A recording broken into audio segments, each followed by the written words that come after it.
আসলে দ্বাদশ শ্রেণী 2026 এইচএস ব্যাচ আজকে শেষ দিন।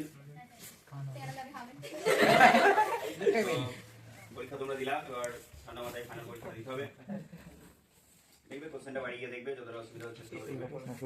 হ্যাঁ, তো ঠিক আছে, আমরা একটা র্যাপিড ফায়ার খেলি। এটা এক ধরনের বিশেষ খেলা। এই অ্যানিলিন আর মিথাইলামিনের মধ্যে কার ক্ষারকত্ব বেশি? আমরা খেলায় যুক্ত নই। কার ক্ষারকত্ব বেশি বলো? তুমি বলবে। একদম আজে বাজে অন্য টপিকে কথা হবে না, বলো। মিথাইলামিন ঠিক বলেছে। কেমেনোফোরে জারণ ধর্ম কোন মাধ্যমে? কেমেনোফোর জারক দ্রব্য কোন মিডিয়ামে? আর কেউ? অপশন আছে বিভিন্ন, অ্যাসিডিক, বেসিক, নিউট্রাল, আর একটা অপশন আছে সবকটি। কেমেনোফোর কোন মাধ্যমে জারক দ্রব্য হিসেবে কাজ করে? সবকটি মাধ্যমে। সবকটি মাধ্যমে জারণ ধর্ম মানে বিজারণ বিক্রিয়া দেখায় MnO4 মাইনাস। কোন 3D মেটালগুলোকে চৌম্বক পদার্থ বলা হয়? 3D মেটালগুলোর মধ্যে চৌম্বক পদার্থ কোনগুলো? Magnetic substance. FeCO9 nickel, cobalt, লোহা। ঠিক আছে। কোবাল্টের +3, কোবাল্ট +3 এই অবস্থায় অযুগ্ম ইলেকট্রন কয়টা আছে? 4টে। কোবাল্ট 3+, ওকে, ওই জায়গাটা বুঝতে পারিনি।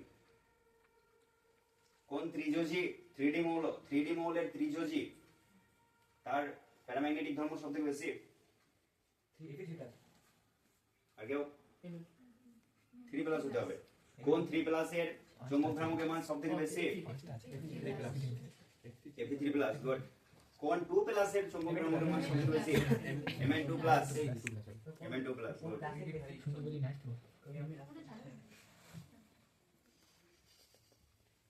কপার প্লাস তো 310 কপার প্লাস, কিন্তু কপার 2+ জলীয় দ্রবণের স্থায়িত্ব বেশি হয় কেন?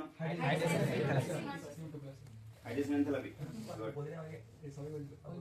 CrO5 এ ক্রোমিয়ামের জারণ অবস্থা কত? বাটারফ্লাই স্ট্রাকচার কি হবে? +6 আছে। কারণ CrO5 এ মনে হতে পারে +10, কিন্তু ওটা এক্সেপশন আছে। +6 হবে আর বাটারফ্লাই স্ট্রাকচার অক্সিজেনের মধ্যে -1 হবে। পটাশিয়াম ডাইক্রোমেট জারক দ্রব্য না বিজারক দ্রব্য? পটাশিয়াম ডাইক্রোমেট জারক দ্রব্য না বিজারক দ্রব্য? জারক দ্রব্য, কারণ ক্রোমিয়াম ওখানে +6 আছে, সর্বোচ্চ জারণ অবস্থা দেখাবে, তাই তো?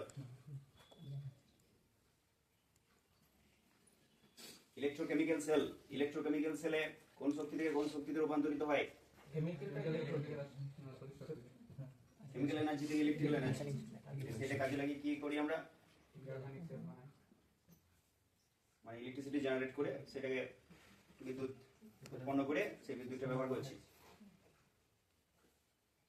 ওই যে E0 রেট বিজারণ বিভবগুলো লেখা থাকে, তো E0 সেল বের করার ক্ষেত্রে আমরা কি ফর্মুলা ব্যবহার করছি?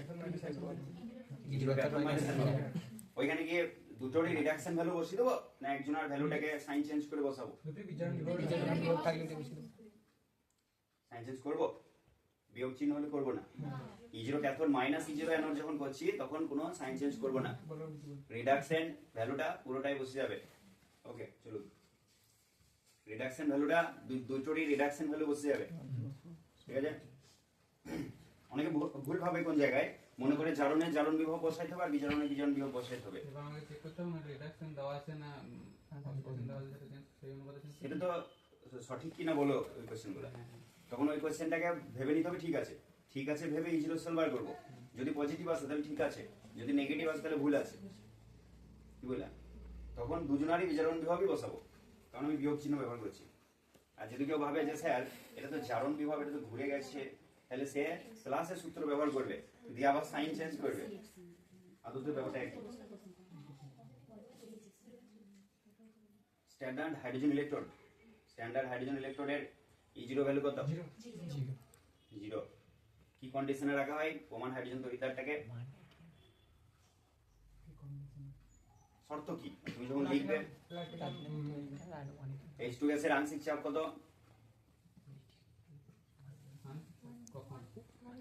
গ্যাসের চাপটা প্রমাণ হাইড্রোজেন তড়িতারে হাইড্রোজেন গ্যাসের চাপটা আর H+ আয়নের কনসেন্ট্রেশন কত রাখবো? 1 মোলার তবে তো জিরো হবে, log এর ভিতর এদিকে জিরো হয়ে যাবে। কোন ক্রমের বিক্রিয়ায় ক্ষেত্রে বলতে হবে যে প্রাথমিক গাঢ়ত্ব দ্বিগুণ করলে অর্ধায়ু দ্বিগুণ হয়। প্রাথমিক গাঢ়ত্ব দ্বিগুণ করলে অর্ধায়ু দ্বিগুণ হয় কোন ক্রমের বিক্রিয়ায়? শূন্য ক্রম বিক্রিয়ায়। কোন ক্রমের বিক্রিয়ায় প্রাথমিক গাঢ়ত্ব দ্বিগুণ করলে বিক্রিয়া হার দ্বিগুণ হয়? প্রাথমিক গাঢ়ত্ব দ্বিগুণ করলে বিক্রিয়া হার দ্বিগুণ হয় কোন ক্রমের? প্রথম ক্রম। কোন ক্রমের বিক্রিয়ায় প্রাথমিক গাঢ়ত্ব দ্বিগুণ করলেও বিক্রিয়া হার একই থাকে? আগলো প্রাথমিক গাঢ়তের উপর নির্ভরই করে না বিক্রিয়া হার। শূন্য ক্রম নির্ভর করে না, জিরো হয়ে যায়। বিক্রিয়ার হার প্রাথমিক গাঢ়তের উপর নির্ভর করে না, অধ্যায়টা নির্ভর করে। এটা উল্টো আছে কিন্তু, প্রথম ক্রমে বিক্রিয়ার ক্ষেত্রে বিক্রিয়ার হার প্রাথমিক গাঢ়তের উপর নির্ভর করে, অধ্যায় নির্ভর করে না। আর শূন্য ক্রমে উল্টোটা। এই যে ব্যাপারটা থেকে বার করতে হবে। এই যে কোশ্চেন ছিল একটা অর্ধায়ু 3 ঘন্টা, তাহলে 9 ঘন্টার পরে কতটা অবশিষ্ট থাকবে? তাহলে মানে 3 ঘন্টা 3টা অধ্যায় হচ্ছে, তাহলে 3টা অধ্যায়ের পরে অবশিষ্ট থাকবে 1/2 টু দি পাওয়ার 3 1/8 অংশ, নাকি আবার ওটা 1 দিয়ে বিয়োগ করে দিয়েছিস? ঠিক আছে, যাই হোক। টেম্পারেচারের সাথে সক্ষীকরণ শক্তির কোনো সম্পর্ক আছে? টেম্পারেচার বৃদ্ধি করলাম, একটা নির্দিষ্ট বিক্রিয়ার সক্ষীকরণ শক্তির মান বাড়বে না কমবে? সক্ষীকরণ শক্তির মান বাড়বে না কমবে টেম্পারেচার বাড়াইলে? ও, সক্ষীকরণ শক্তি একটা ধ্রুবক রাশি, টেম্পারেচার বাড়াও যাই করো সক্ষীকরণ শক্তি ফিক্সড। বিক্রিয়া হার বাড়বে দিয়ে তাড়াতাড়ি সক্ষীকরণ শক্তিটাকে পাবে। ভুল বলে সক্ষীকরণ শক্তি কেন চেঞ্জ হতে যাবে? ওটা তো একটা রিকোয়ারমেন্ট, ওটা ফিক্স। আমি যদি টেম্পারেচার বাড়াই আমি তাড়াতাড়ি হবে এবং তাড়াতাড়ি সক্ষীকরণ শক্তিকে রিচ করবে, সক্ষীকরণ শক্তিটা পাবে। ওই জন্য বিক্রিয়া হার বাড়বে, সক্ষীকরণ শক্তি বাড়বে না। উষ্ণতা গুণাঙ্ক মানে কি? মানে সেই 10 ডিগ্রি সেলসিয়াস টেম্পারেচার মানে কতটা চেঞ্জ হয়? 2 থেকে 3 এর মধ্যে থাকে। 2 থেকে 3 এর মধ্যে হারটা থাকে।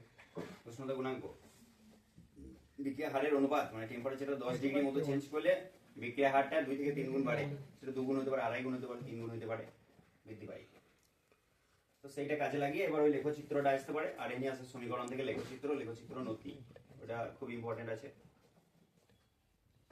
ওই যে মিথাইল যেগুলো ছিল 1 ডিগ্রি আমিন, 2 ডিগ্রি আমিন, 3 ডিগ্রি আমিন, মিথাইল লাগানো, ওদের জলীয় দ্রবণে ক্ষার করতে ক্রম কি হবে? 2 1 3 জোর বলো। 2 1 3 আগে 2 ডিগ্রি তারপর 1 ডিগ্রি তারপর 3 ডিগ্রি। হ্যাঁ, 213। মিথাইল লাগালে 213, মিথাইল ছাড়া অন্য কোনো গ্রুপ থাকলে 231 জলীয় দ্রবণে। আর নরমালি 321 321 হবে। ঠিক আছে। আর যেটা ছিল অ্যাক্রিলামাইড CH3 CONH2, আর একটা কি ছিল CH3 CH2 CH2NH2 মনে হয়। তো ওই CO এর উপস্থিতি ওখানে ক্ষার কমে যাবে, CO যেটা আছে কমে যাবে। আর ওইখানটাতে রেজোনেন্স করবে, নাইট্রোজেন লোন পেয়ারটা কিছু গ্রুপের সাথে রেজোনেন্স করবে দিয়ে কমিয়ে দেবে। ডাইজোনিয়ামের রিঅ্যাকশন গুলো করে রাখো ভালো করে। ঠিক আছে, সকলকে বেস্ট অফ লাক, ভালো করে পরীক্ষা দিও।